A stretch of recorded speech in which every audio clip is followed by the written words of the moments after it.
What's up YouTube? It's me, Jess, and I'm an opera singer. Today's sponsored video is going to be a performance analysis of Kelli O'Hara performing Almost Real from the musical The Bridges of Madison County. Let's go.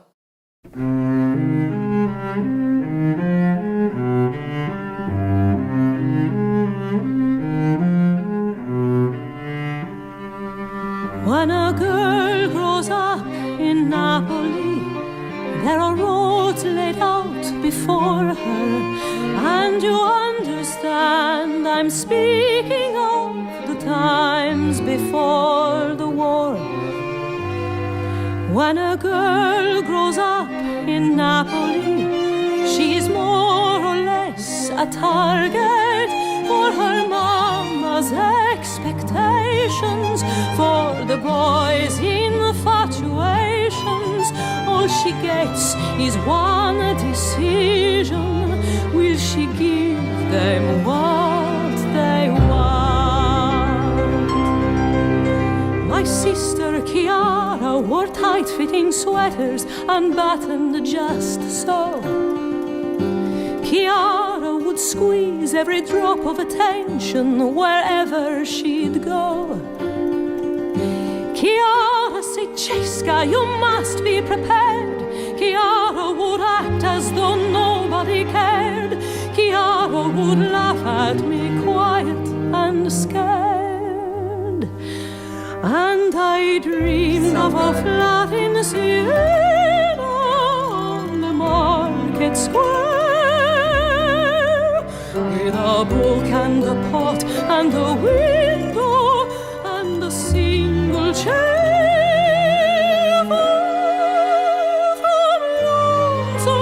Far from Chiara, almost real.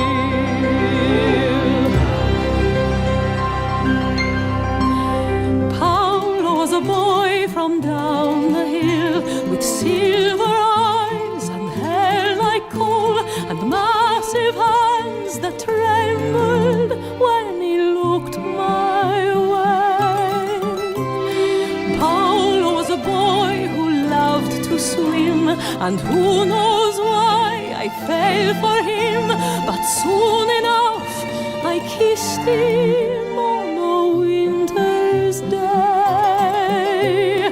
Chiara said, Cesca, he's dull and he's dumb. You'll end up a farm wife, exhausted and numb. I'm off to the serviceman's club, you should come. But I dreamed of the beach at Ancona, where our kids would play. Paolo right by my side, and the ocean only steps away. Close to heaven, far from Chiara, almost real.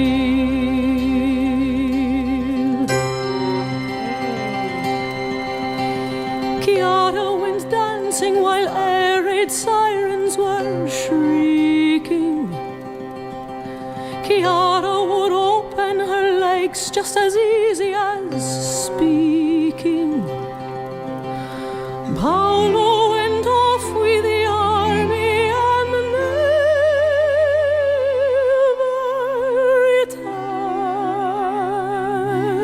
returned. And all that Chiara could say was, I hope now you've learned.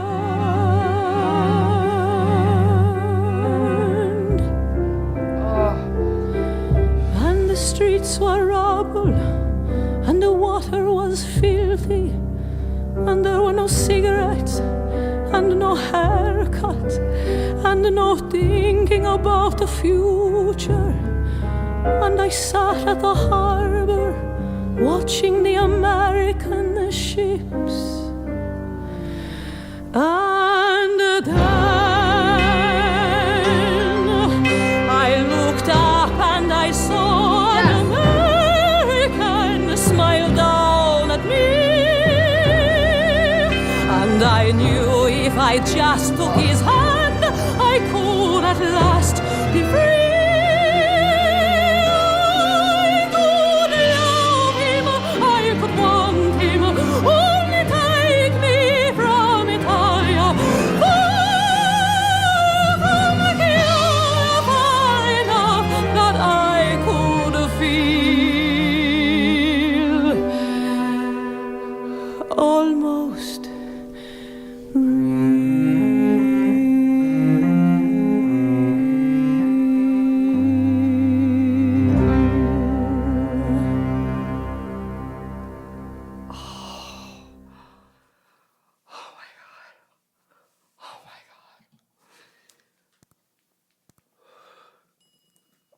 that performance was moving. And you know what's crazy?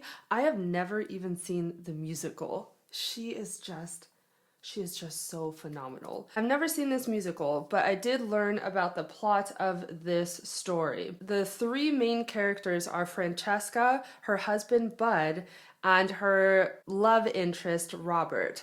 So the basis of the story is Francesca and Bud are together, and I believe they have 1 or 2 children. But Francesca falls out of love with her husband and falls in love with Robert. He's a photographer, and while he's traveling from out of town, they connect. He ends up staying at her house because Bud has taken their children to some event. And so while her family is at the event, she falls in love with Robert. And then the family comes back, Robert leaves, and it's just this very complex situation where she's trying to figure out her feelings, and she has to make a very important decision for herself and also her family. So that's the basis of this story. The Bridges of Madison County, the musical, is divided into 2 parts, and this song, Almost Real, happens at the second part towards the beginning. So what happens during this moment is Francesca and Robert have already formed this big connection while Francesca's family is away at this event. In this song, Francesca is explaining to Robert her growing up on, I believe, in Iowa, and how she came about living a farmland lifestyle. So this is a big moment for Robert to learn quite a bit about Francesca. Now getting into the music. I actually want to look at the opening phrase, which happens in the cello. I unfortunately wasn't able to find the full score, so I just have a reduction, but the reduction does show the exact line that the cellist plays in the beginning of this piece. The cellist line is a 4-bar phrase that repeats twice right before Kelli O'Hara comes in.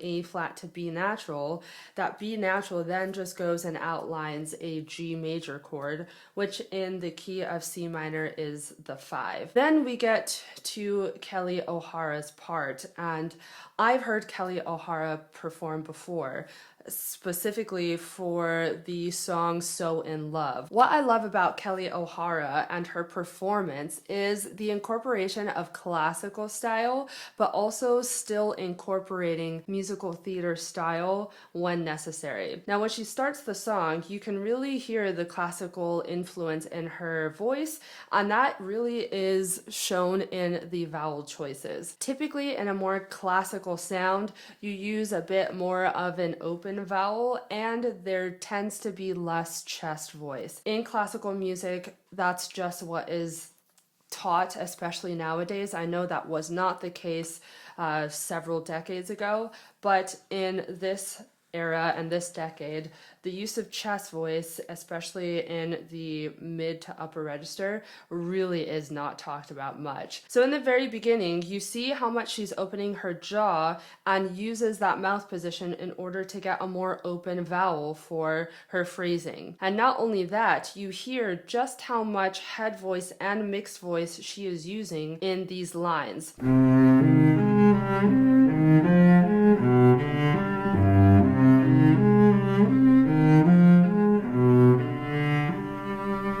When a girl grows up in Napoli.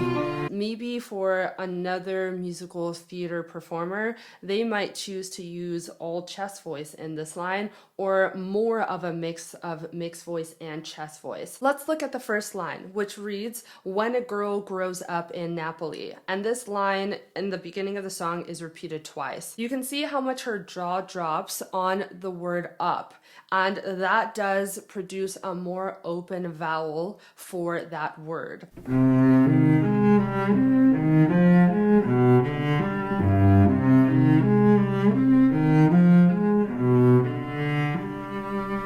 When a girl grows up in Napoli. What I love about this phrase is the slight pause that she takes after the word up but she doesn't take an audible inhalation during this pause. She still uses the reserves of the initial inhalation to carry her through the phrase.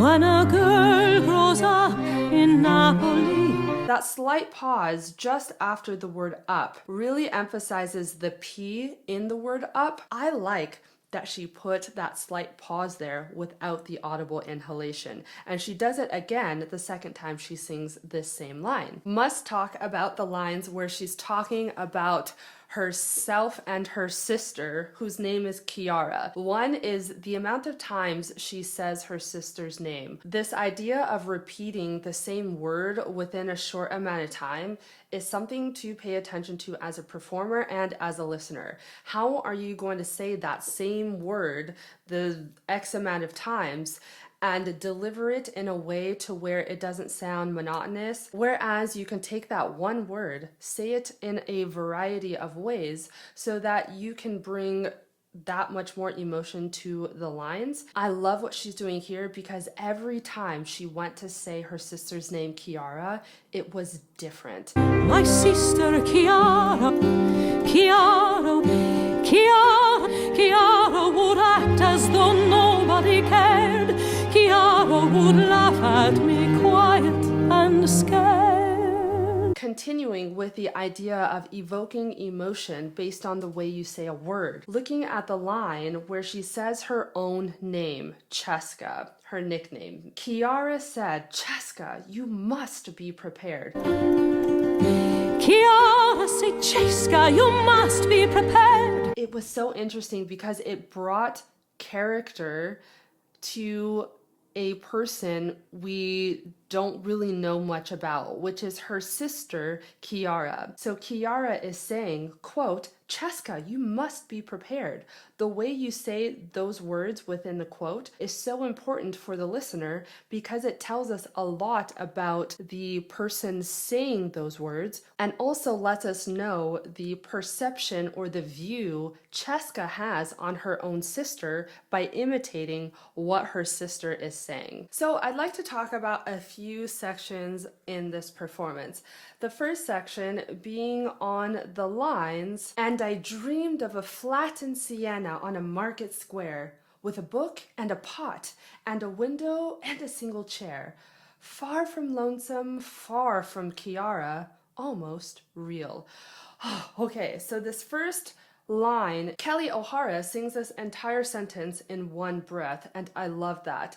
What makes this part difficult is breath management. The last two notes of this phrase make this entire line difficult because of the octave leap and because it comes at the end of the phrase when you may be running out of air. Kiara would laugh at me quiet and scared, and I dreamed of a flattened sienna on the market square.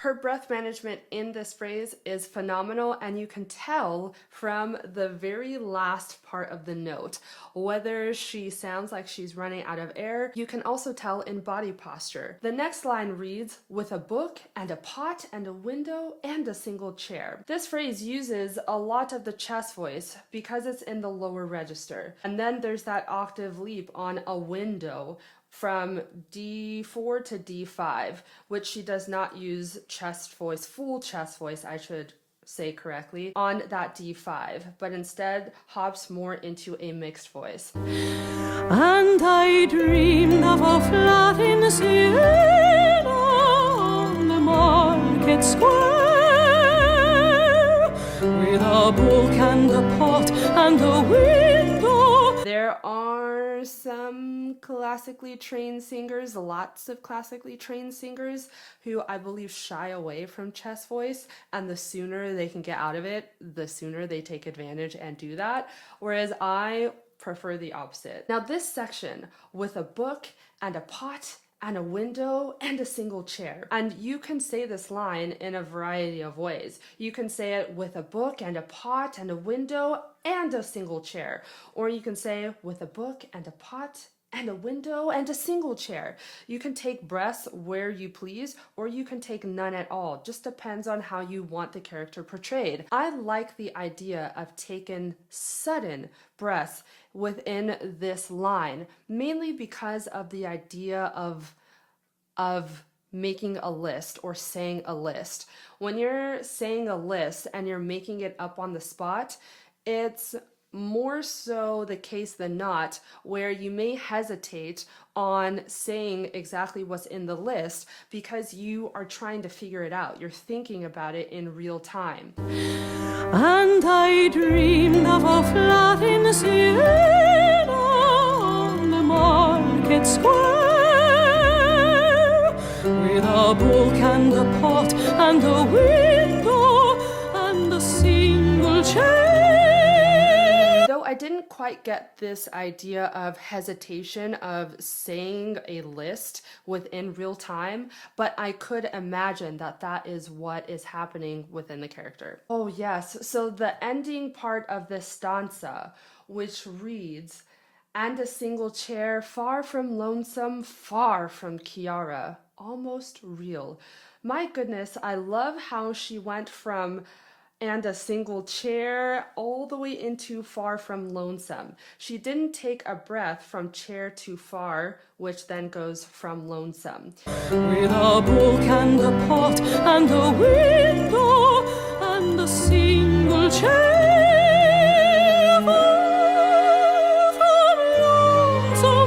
And I love the dynamic change when she went too far from lonesome. You can hear that shift going into a more softer, more subtle sound on "far from lonesome," which does sit in the upper register. And you do hear a bit more head voice there. With a book and a pot and a window and a single chair.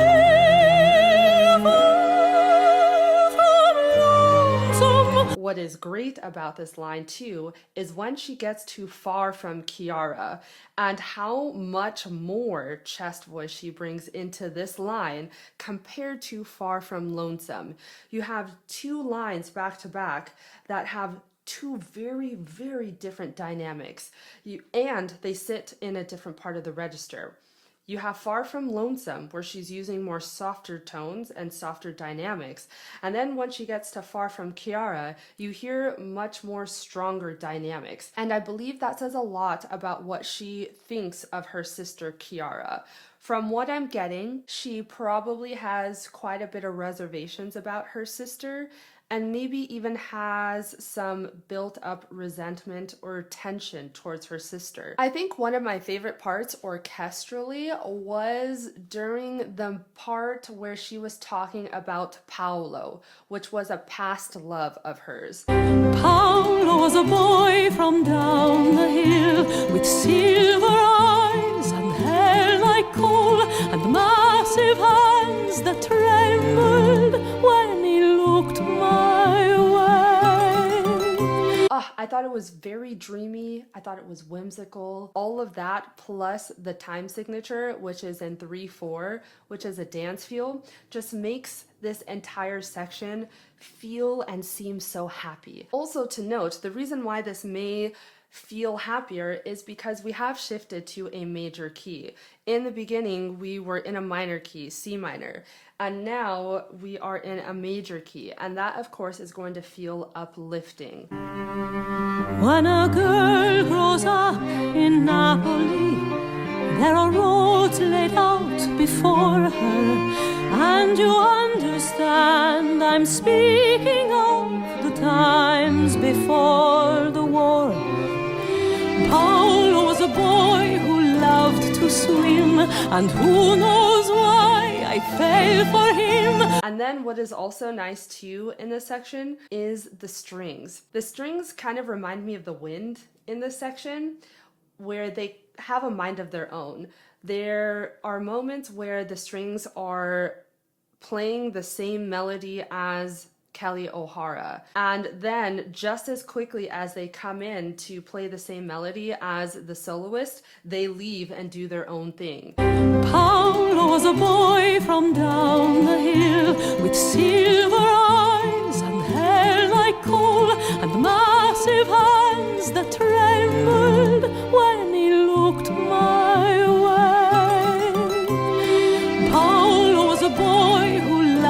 to swim, and who knows why I fell for him, but soon enough I kissed him on a winter's day. I think that really emphasized this idea of whimsical and playfulness within this section. Now there's a section where the music drops significantly, and Kelli O'Hara sings on one note, and she stays on that one note for quite some time. And this could be really tricky for a singer, mainly because what is important is how you deliver the text. And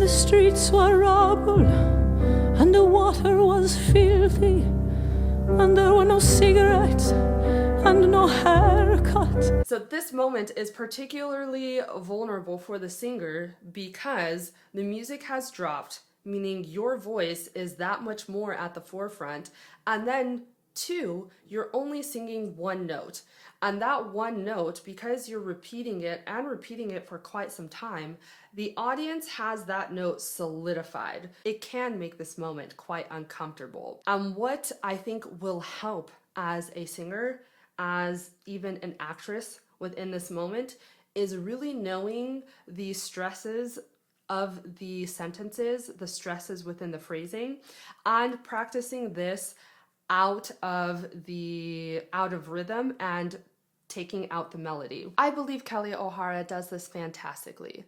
I can hear the stresses within the phrasing and the sentences, and I can also hear how much emphasis she is putting on enunciation. And the streets were rubble, and the water was filthy, and there were no cigarettes and no haircut, and no thinking about the future. And I sat at the harbor watching the American ships. The very last part, the ending, when it comes to this big, gorgeous climax, and you get this forte sound, the instrumentalists are heavily involved. I loved the moment too when Kelli O'Hara really used her chest voice, and it hovers around the same area we were talking about before, around G3 to E4. She really sits and feels comfortable in her chest voice there. And then I looked up and I saw an American smile down at me. And what is great in this section is how she has to utilize her chest voice, but then easily jump out of it in order to hit the higher notes. And she is using more of a classical technique, meaning you're not going to hear full chest voice in certain ranges where you may hear full chest voice from another singer who doesn't utilize that classical element. The last two words, almost real. My God, was this amazing. So before she sings the word almost, you can hear her inhalation, and I think that's so great, especially considering that it's a part of the character.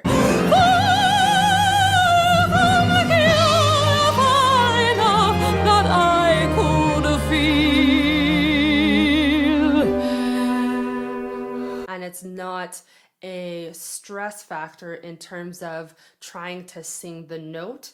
It's just something that seems natural to what the character would do when going to say these two words. And what was great before she sang the word almost was you can hear her exhale some of that air out before going into the word almost.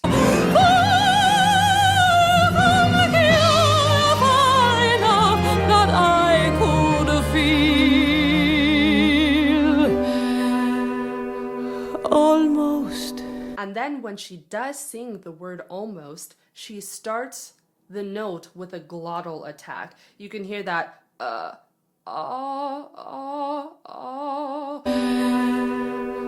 almost.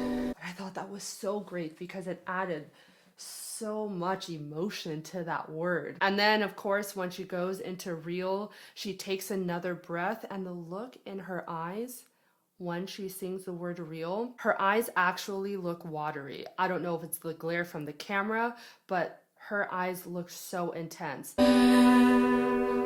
Almost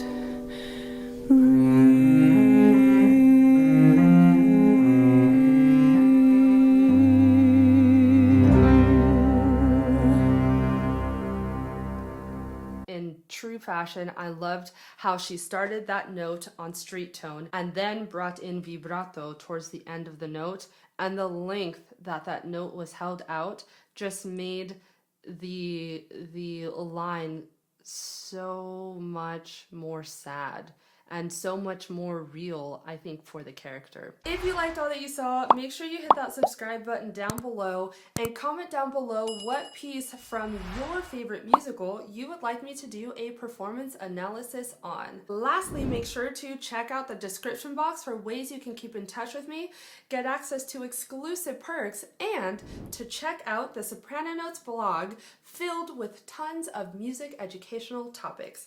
I hope you have a good day, and I'll see you soon.